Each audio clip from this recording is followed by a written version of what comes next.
Bon bah voilà comment était ma chaîne YouTube ces dernières semaines. Elle était vide, tout simplement.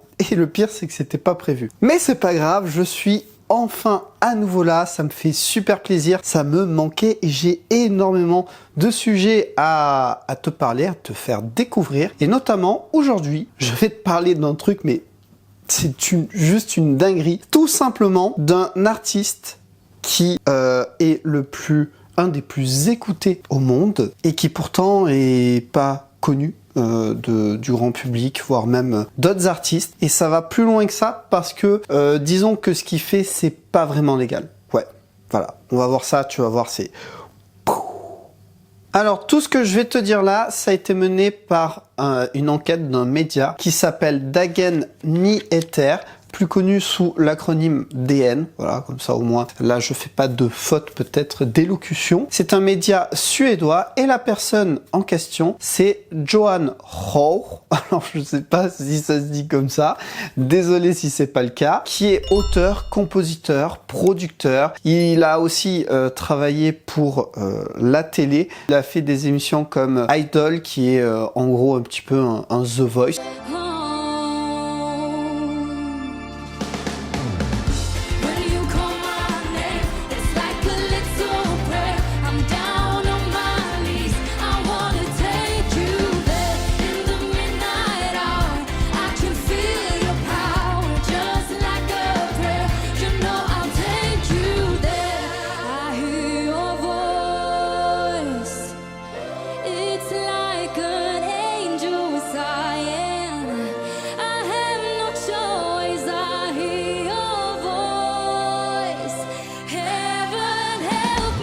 Il est aussi chef d'orchestre. Il a travaillé avec pas mal d'artistes suédois, forcément, en tant qu'auteur, compositeur, voire même producteur, notamment pour une artiste qui s'appelle Laleh.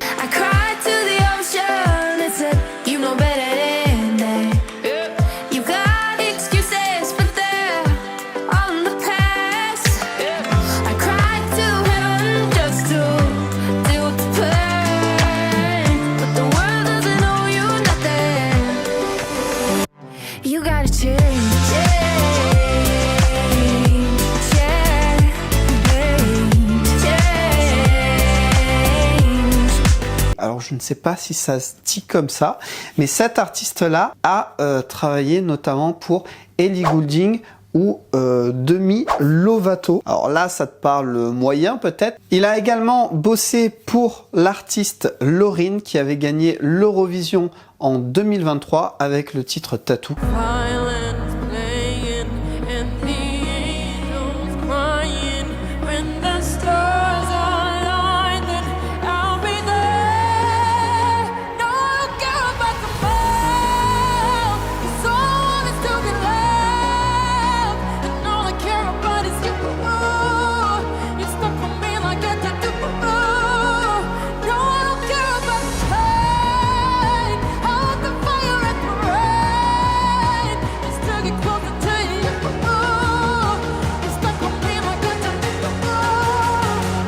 Qui était passé dans toutes les radios. Donc là, à mon avis, voilà, tu vois au moins une artiste avec qui ce cher Johan a travaillé. Allez, maintenant, on va s'attaquer au vif du sujet parce que jusqu'à présent, tu dois peut-être te dire, ok, ouais, bon, le gars, il fait plein de choses, ok, why not?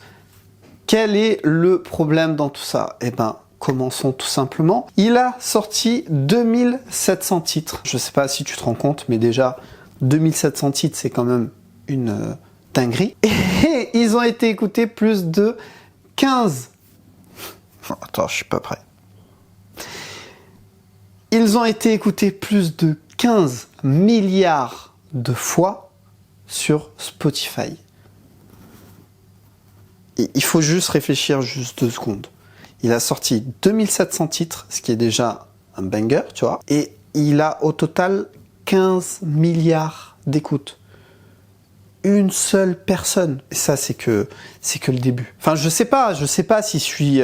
mais c'est ouf! 15 milliards! Mais tu vas voir si tu réalises pas encore. Donc ce Johan Rauch, que pour rappel, moi je ne connais pas et je ne pense pas que tu le connaisses, eh bien il dépasse des artistes comme Mariah Carey, Michael Jackson, Elton John, qui eux sont mondialement connus. Eux, demain, ils font un concert en 2 minutes, en même pas 30 secondes, ils font sold out. Lui, on ne le connaît pas, et il est au-dessus d'eux. Tu commences à voir le truc maintenant? Alors voilà, ça c'est un des trucs où ça commence à puer. Il a produit 41 des 270 titres de la playlist Stress Relief qui compte 1,5 million d'abonnés. Sa mélodie la plus écoutée est une interprétation au piano de la berceuse Twinkle Twinkle Little Star, signée sous le pseudonyme d'Adelmar Borrego et écoutée 249 millions de fois. Alors là déjà, il y a plusieurs infos importantes. Le gars, il a produit 41 des 270 titres dispo sur cette playlist. Déjà, rien que là, il y a un petit peu un problème, tu vois. L'autre chose,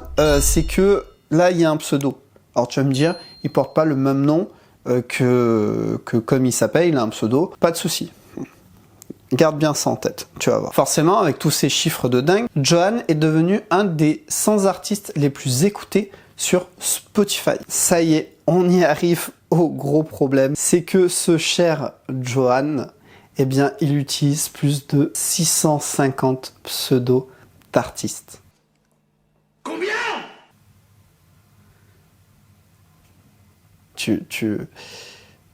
Tu vois, 650 pseudos d'artistes. Alors, ok, il a un pseudo. Ok, il peut en avoir un deuxième. Ok, il peut en avoir un troisième. 650. 650. Et encore, c'est plus de 650. Il fait quoi le gars en fait? En 2022, Johan a gagné 3,1 millions de dollars uniquement en redevances. Juste via les plateformes de streaming. Sans le reste. Voilà. Je pose ça ici. Et c'est là où en fait, ça pose problème. C'est qu'en fait, c'est de la fraude ce que Johan fait. Mais c'est parfaitement illégal, savez-vous? Si, c'est de la fraude. C'est-à-dire que il utilise plein de pseudos d'artistes qui, en dehors des plateformes, n'existe pas. Je t'explique tout simplement. Moi, par exemple, c'est le mauvais exemple parce que mon nom d'artiste, c'est comme je m'appelle, Sylvain Ayala. Mais prenons par exemple, je ne sais pas, DJ Snake. Il me vient comme ça, qui s'appelle William dans la vraie vie. Tu vas sur les réseaux, enfin sur les plateformes de streaming, tu vois ses musiques, donc ça, ok. Mais tu vas sur les réseaux, tu vas voir une page Insta, une page Facebook, etc. Tu verras aussi des concerts, tu verras aussi... Enfin, il y a une vie. Ça n'est pas que dans les plateformes de streaming. C'est tout à l'extérieur. La différence, c'est que Johan, avec ses plus de 650 pseudos, en dehors des plateformes, il n'y a rien qui existe. Je précise aussi, admettons, tu es un artiste qui sort de la musique, mais qui veut pas avoir d'Instagram ou autre, tu fais juste ça pour ton plaisir. Ça n'est pas un problème. Tu auras sans doute qu'un pseudo. Au pire, comme je t'ai dit, tu en auras peut-être 2 ou 3. Je pense pas que tu en auras 650. Là, faut se poser des questions, je pense, tu vois. Là, pour le coup, c'est un réel problème parce que le gars, il engrange de la thune en se faisant passer sous des pseudos d'artistes. Donc, c'est-à-dire qu'en plus, il dupe les personnes qui l'écoutent parce que, il y en a tellement de pseudos que qu'est-ce que t'en sais que c'est lui en fait finalement? Alors tu vas me dire, ouais mais moi je suis l'auditeur, moi le tout c'est que la musique me plaise, je peux ne pas m'intéresser à l'artiste. Et t'as tout à fait raison. Mais tu réalises quand même les chiffres là que je te dis, c'est ouf quoi. Donc voilà le problème, c'est qu'en fait il engrange de l'argent de ouf avec plein de faux pseudos, et ajouter à ça qu'il y a plein de musiques qui fait très très courtes, qui font genre 1 minute ou genre 1 minute 30, etc. Forcément, facile à produire, rapide à sortir, et voilà. Donc il est là le gros problème, et c'est pour ça qu'il fait partie des top 100 sur Spotify. Après, il faut dire aussi que j'ai pas tout raconté, il est sur plein d'autres playlists aussi, il est pas que sur une, tu vois. Donc il y a plein de choses derrière, mais juste là, ça monte déjà le truc, tu vois. Ça plante le décor, comme on dit. Mais cette enquête, elle fait flipper quand même, parce que 91 Suédois se cachent derrière 5700 faux noms d'artistes répertoriés comme compositeurs de plus de 13 000 titres. La playlist Peaceful Piano, qui compte près de 7,5 millions d'utilisateurs, comprend des mélodies d'environ 100 compositeurs totalement inconnus, dont les journalistes quotidiens ont prouvé qu'ils étaient des pseudonymes de compositeurs suédois. Donc forcément, tu te doutes que ce cher Johan n'est pas le seul, c'est peut-être le premier à l'avoir fait, ou peut-être qu'il a copié quelqu'un d'autre. Honnêtement, là, on s'en fout du truc. C'est juste qu'en fait, il y en a plein d'autres. Il y en a vraiment plein d'autres. Et moi, suite à ça, ce que je me suis dit, c'est que là, c'est un média suédois qui s'est forcément donc là penché sur des artistes suédois. Mais imagine un pays comme les États-Unis, où tu sais que là-bas, il se passe des dingueries. Tu vois le truc? Ou imagine en France. Mais les États-Unis, j'imagine même pas. Il doit y avoir des...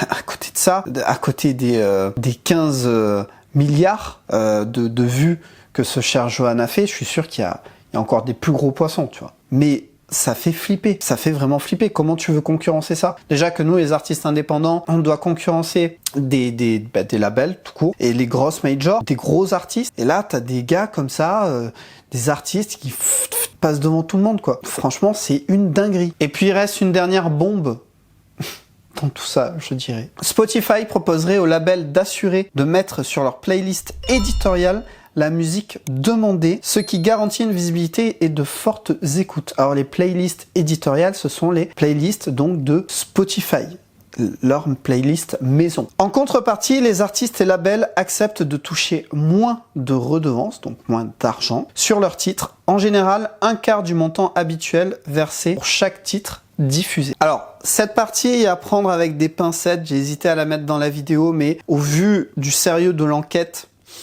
et on sait que voilà, les plateformes de streaming, elles aiment bien un petit peu, voilà. Ça m'étonnerait pas que ce soit vrai.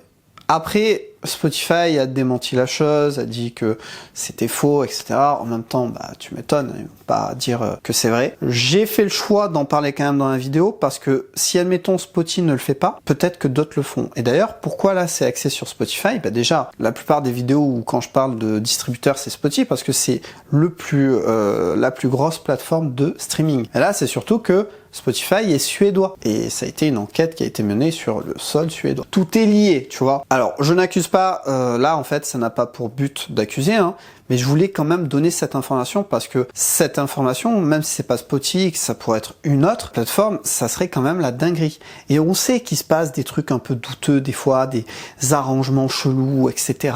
On le voit pas, mais il s'en passe des trucs. Et ça fait quand même super flipper. Ça, moi, c'est un truc, je me dis, mais ok, en fait, quoi que je fasse, je peux faire le meilleur son, je peux même payer un artiste pour qu'il vienne jouer de la gratte ou poser sa voix. Finalement, je peux même payer du marketing, mettre 5000 balles, etc. Comment tu veux concurrencer des gens qui ont plus de 600 pseudos comment?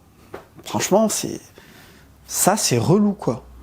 Bon, sinon, revenons un petit peu sur la joyeuseté de la chose. Hein. Pour l'instant, il n'a pas été condamné. C'est un petit peu compliqué au vu de la loi, parce qu'en gros, il l'enfreint, mais il l'enfreint pas. On va dire que au vu de l'industrie musicale, il l'enfreint, et encore. Mais d'un point de vue loi classique, il l'enfreint pas. Enfin, tu vois, c'est compliqué, c'est ambigu. Va falloir qu'il y ait des procès, pour qu'il y ait des jurisprudences, ce genre de choses.